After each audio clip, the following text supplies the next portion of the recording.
Hey everyone, in today's video, I'm going to be talking about 10 stocks that I'm watching in the stock market right now. Each of these 10 stocks I think could be potentially interesting opportunities if their stock prices go down a bit from here or if they have a really good quarterly earnings report coming up and the stock doesn't really react to it. So we're going to go through these one by one. If you like this kind of content, be sure to give this video a thumbs up. It really does help out my channel. And with that, we're just going to jump right into it. As you can see on the screen, the first stock here is the Weston Holding Company. This company trades on both the Canadian and the US stock exchange here. We can see in the last year, it's done about 5%, just trailing the broader markets, I believe. So not bad performance. Longer term on this one, it's actually done decently, up 25% in the last 5 years. You're also getting a little dividend yield. Looking into what Weston is, they are essentially a potato company. So they sell, they're one of the world leaders in French fries and other products that consist of potatoes. You can see here them kind of just highlighting high level why they think they're a good investment opportunity. They're a leader in the potato industry. They have a category that's been growing. They have a very global business and they're working on making it even more global. And then they have very deliberate capital allocation. So they've actually been buying back shares. And in addition to that, they look for strategic acquisitions as well. When looking at their business a bit, you can kind of just get a sense on the right-hand side here what kind of business they're in and where their revenue streams are. So quick service and full service restaurants. Think about like when you go to Wendy's, when you go to McDonald's and you order French fries. Who is supplying that restaurant and that business with those French fries? Lots of the case, it's actually Weston. Food service distributor, so that's kind of like wholesale. Retail channel, so they also have lots of products. When you go into a grocery store and you're buying French fries yourself or potatoes yourself, it's coming from Weston at the end of the day. If we look at just some of their brands here, Weston is actually their namesake brand, but in retail, they have other brands that they use. So you may not necessarily know of Weston, but it is kind of behind the whole operation here. In terms of just their position and the importance of French fries in the food market here, you can see here almost half of restaurants in the world have French fries as an option. So that's really interesting to see. You can see that it's actually been going up slightly over time in terms of the attachment rate at restaurants. Also a good sign. If we went to exactly one of the areas that's driving their growth, it has been quick service restaurants. So as fast food continues to take hold around the world, it's very developed in the US, but lots of other markets, it's not as developed. Fast food restaurants typically have French fries. So as more meals go to fast food restaurants, it may mean faster growth for this category of food in general. And that's kind of the high level on Weston. At the end of the day, it seems like it's a very stable industry to be in. They're trading at 13 times trailing earnings, I think like 14, 15 times next year's earnings. It is a bit of a commoditized space, but they do have a really big presentation here if you're interested in the company, just talking about how demand's expected to go up behind some of the factors and levers we talked about. And supply, they have a plan to increase their ability to meet that demand with supply, whether that's opening more potato factories or what it may be. It's also all these new kinds of products that they're going into. You can see like more like potato chips and things like that. Alexia is one of their brands for grocery chains that you can go and buy directly. And then all these other innovations that they work with restaurants on. That you're seeing here from familiar restaurants to increase the intake of potatoes, I guess you can say. Going into the second stock here that's on my watch list, it is Brookfield Infrastructure Corp. So Brookfield Infrastructure Corp has gotten hit pretty hard, down 12% in the year to date, 14% past 1 year. And that's just based off of all infrastructure utility-esque companies getting hit hard with interest rates going up. I don't think it's anything fundamental or Brookfield specific here. If anything, when I look at other infrastructure companies, they're actually down more. Brookfield Infrastructure kind of goes across lots of different types of businesses. They do data centers, intermodal. They used to do toll roads. I know they sold some of those assets, but I think they still hold on to some. They do telecommunication towers. They do anything that has to do with essential infrastructure for communities around the world. And you can kind of get a sense here, some of their acquisitions that they've made recently in terms of what the company stands for, what type of assets they own. So Tridon International, I believe they own lots of the cargo, the name's slipping my mind now, but what kind of gets shipped, shipping containers for overseas cargo. Compass Data Centers, another data center acquisition there. If we keep going, natural gas pipelines, data distribution, and gas storage. You can also get a sense that this isn't only a U.S. company. They actually have a lot of international assets. You can see this one is in New Zealand. They have a lot down in South America as well, and also some in Europe, I believe. So they're all over the place in terms of their geographical presence on this company. In terms of what they're targeting here, they're trying to achieve about 12 to 15% returns by acquiring two types of businesses. They call the first type brownfield assets. So that's like existing infrastructure. They don't have to do too much work to it, but they're generating really strong cash flows, really good funds from operations on those assets. And the second one is more where they're creating value. They're buying in for lower immediate cash flows, but they think they can make investments, or it's in an industry or sector that has very fast growth and it can grow into a very high return on investment that would get the net present value to spit out 12 to 15% average over the time, over like a medium term time. But that may be 5% upfront and then 25% in 5 years or whatnot. But that's the second type of assets that they're looking for. At the end of the day, they're trying to achieve these mid double digit shareholder returns through their acquisitions that they're buying. And then you can see they actually have a really good track record for success. So in 2012, did $1 a share, all the way up to about $3 a share for this year. So you can see it's just been a very good story on earnings here. 11% average CAGR on funds from operation growth, despite what interest rates has probably done in terms of hurting their business, at least their operating profit, because they have higher costs to serve that debt. Going into the third stock that's on my watch list, it is VICI Properties. So the entire REIT space has really gotten hammered.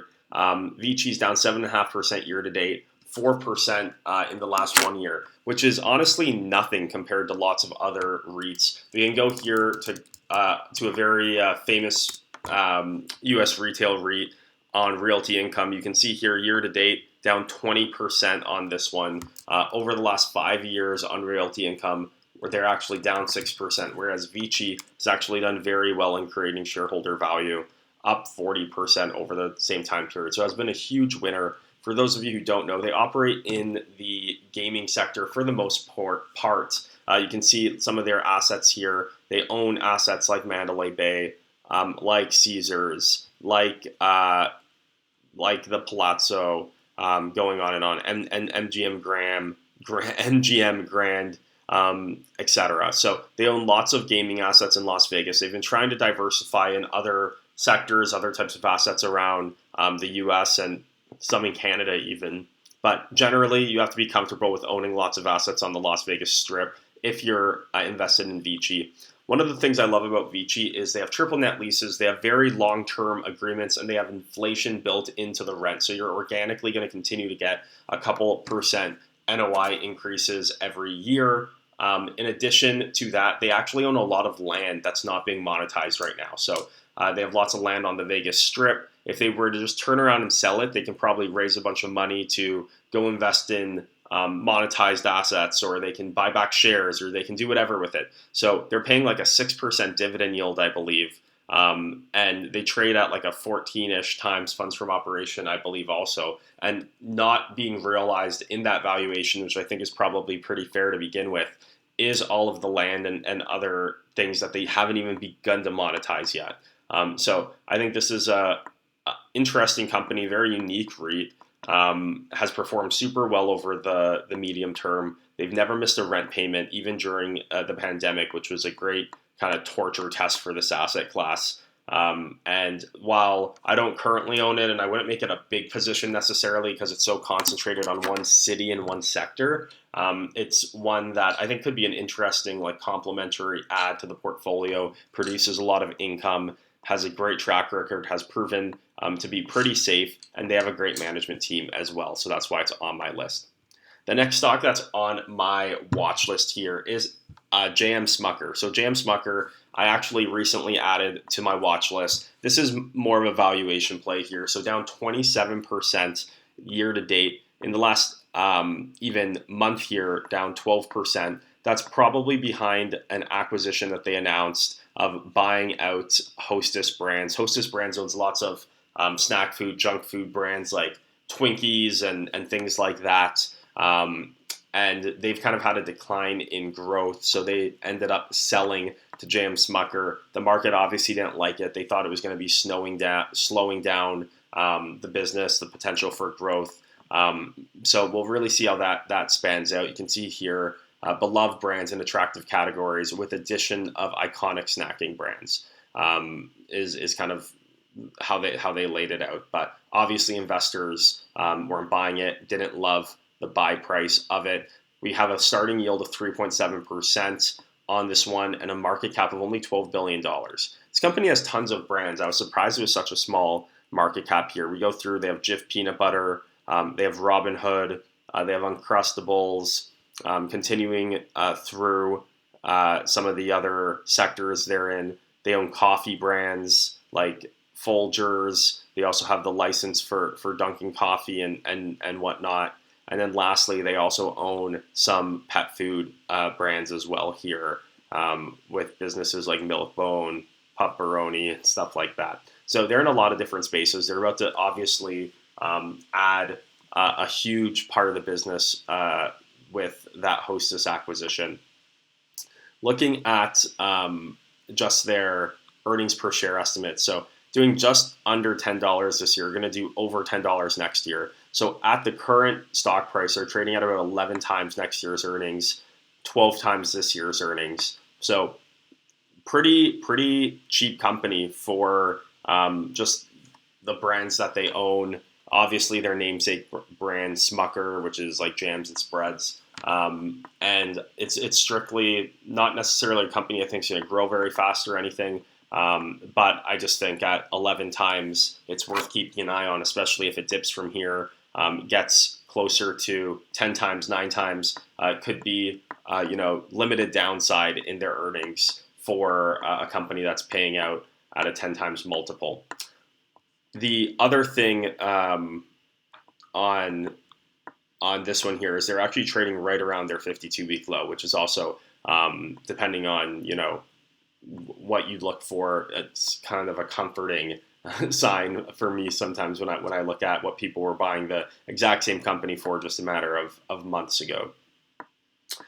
The next stock that's on my watch list is a pretty basic one. It is the Vanguard S&P 500 index. This one's on the TSX here, so it's hedged to Canadian dollars.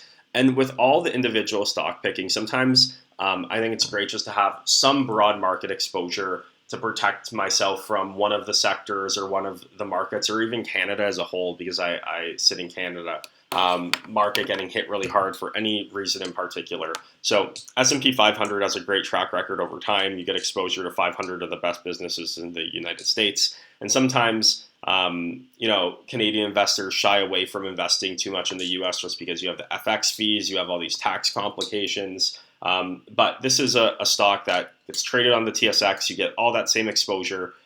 So it's one that I always look at and consider adding to my portfolio just to have that extra layer of diversification within my portfolio.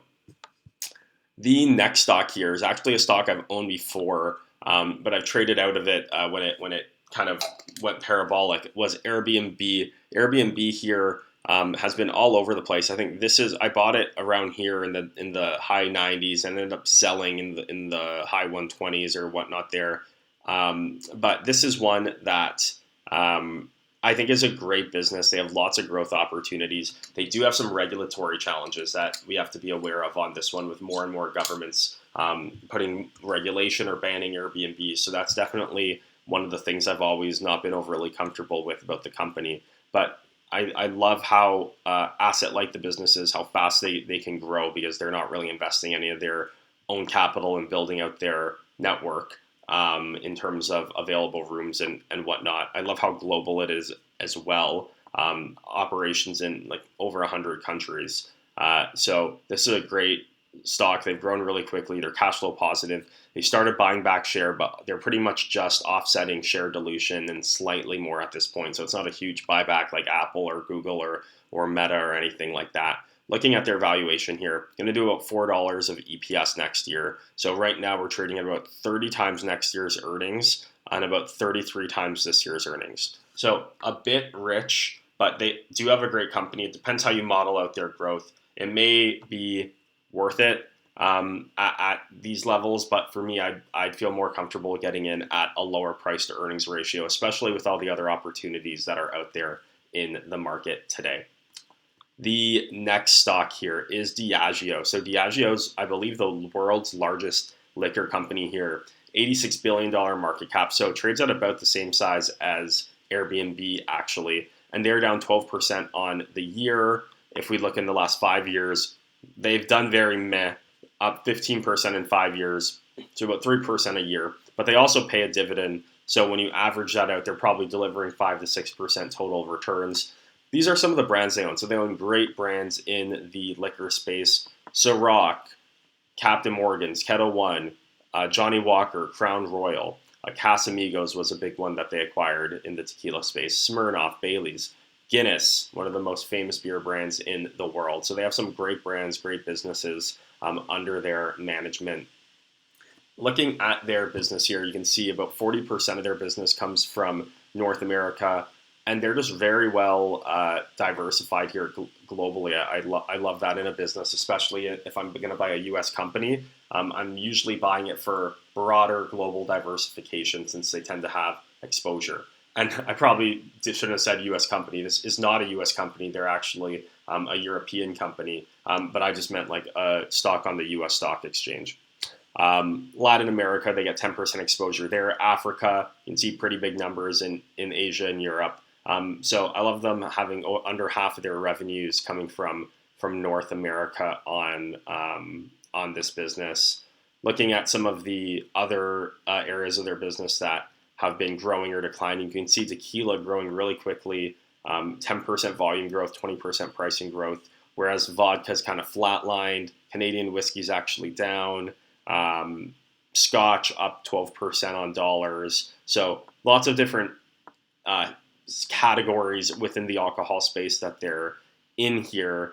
Beer as a whole down on volume, up on dollars. So they probably did a big price increase there. But overall, just interesting business to hold. They have very different distribution partners versus like a traditional CPG company, since they do sell a lot to liquor boards and things like that, not just grocery chains and drugstores, obviously. So a bit of a different business, but at the end of the day, still a consumer products business in a very regulated space. But this one's trading, I believe, at around 20 or just under 20 times earnings. So going to keep an eye on it, see where it goes from here, and that's why it's on my watch list. Next stock is TKO Group. So this is one, briefly traded in and out of it, but it's essentially the merger of the WWE and also the UFC. So it is an entertainment company. Essentially, the name of the game on this company is betting on TV rights and media rights going up for live content. Also with UFC, there's a sports betting opportunity as well, as it's one of the most bet on sports. So how they monetize that and how they get their fair share of that revenue and profits. So in addition to the live events that obviously people go and watch this stuff live, that's actually not where lots of the profit in these companies come from. It's really the media rights dropping right to the bottom line. So with media rights for lots of other sports institutions, whether that's the NFL, the NBA, the NHL, getting huge increases in being very highly sought after and super valuable over the long term. I think they view their media rights as an opportunity because they do have a very loyal fan base. They do have tons of people that will follow their content around and switch channels, switch providers, switch streaming services in order to get access to the fights every week for the UFC or to the WWE events on a weekly basis. So leveraging that power across the company to get very large media rights deals from cable companies and streaming companies is kind of what you're betting on this one. They do have a good amount of debt on the company, so they are really relying on increase in profits to help pay that out as well. So we'll see how that goes. It is a bit of a speculative company because you're really just betting on media rights going up, and it does trade at a pretty healthy PE because that's being baked in for them to have higher media rights in the future. But I think the underlying assets are great. I don't have exposure to the entertainment or sporting space like MSG or F1 or lots of the other public sport opportunities. So I thought this one was an interesting one where you actually get the opportunity, like with the UFC, to own the whole league, not just a team or whatnot. So we'll see how this one plays out. Should be interesting. I'm just monitoring the price, and if it drops down and I have a bunch of excess capital lying around with stocks that I may not want to add more to within my current portfolio, I may trade in and out of it, or I may try to build a position at a lower price. So it's just one that I like keeping on my watch list. The next one here, Wyndham Resorts. I've talked about this one a few times, so we won't go too deep into it. But you got about a 2% dividend yield here. Very asset-like business. They've just run on royalty fees from their franchisees, essentially. They take all that capital, they use a bunch of it to pay a dividend, a bunch of it to buy back their own shares. They buy back tons of their own shares, and they use the rest of it to expand and kind of partner with new franchisees to open new hotels around the world and expand their brands and invest in marketing. And their digital loyalty program as well is a huge competitive advantage that helps them get franchisees to sign up. So this is one, I really love the business. But with that being said, I think they're at a pretty fair to overvalued price on a multiple basis, especially given the stage of the economy that we're in.